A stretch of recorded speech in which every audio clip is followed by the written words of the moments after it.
So our final question is, why is it so important for young people to understand their individual strengths and needs?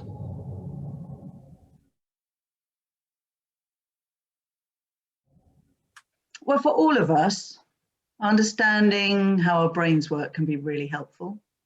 Understanding why we might struggle in one situation but really flourish in another can take away some of the uncertainty that we have about ourselves and build self-esteem and help young people achieve in school, both academically and socially. So understanding that we struggle with uncertainty can be really, really helpful in terms of understanding ourselves and how we relate to other people. And it's also really important that as school communities, people have this understanding, the shared understanding of why people might do these things that are unexpected, that are unpredictable. And it's not necessarily because there's anything particularly different about them or about the way they work, but they just struggle with this uncertainty and this lack of ability to predict how people expect them to behave, what's going to happen next, or indeed how they feel about things. So for us, it's really important. And we go into schools and we talk to people about this. We talk to class groups about this in terms of helping them understand the behavior of the people around them. And it's not just going to be in school, it's going to be in the world of work.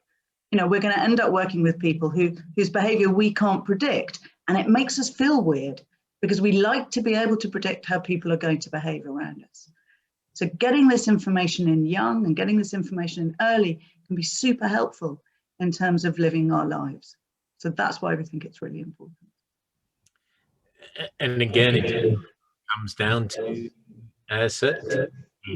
As Claire says, we're building that certainty around ourselves and understanding why we might be doing certain things or finding certain things tricky.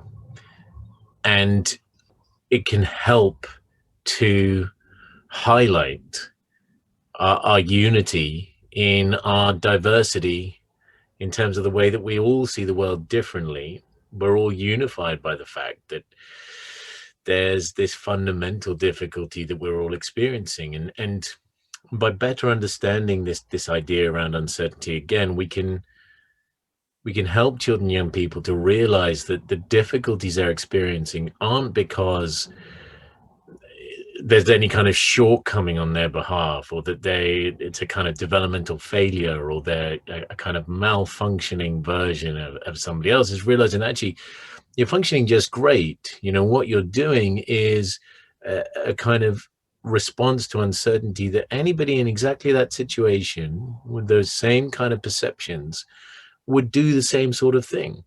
They would behave in the same way. And I think, again, the pandemic can really help with that empathy.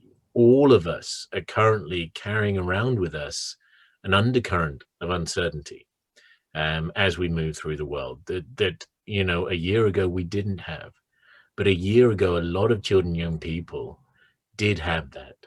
That's what they carried around with them every single day. And hopefully we can understand that and realize why you might have that. So having that greater understanding of why I'm finding something difficult can empower me, gives me that agency, and it can break that uncertainty loop that we talk about in the book, whereby I'm not entirely sure why I'm doing what I'm doing or why this situation is difficult. That uncertainty in turn can cause me some anxiety, cause me some stress. That prompts a physiological reaction where my body then confirms to me that, well, this is a very stressful situation. That's why you must have got stressed.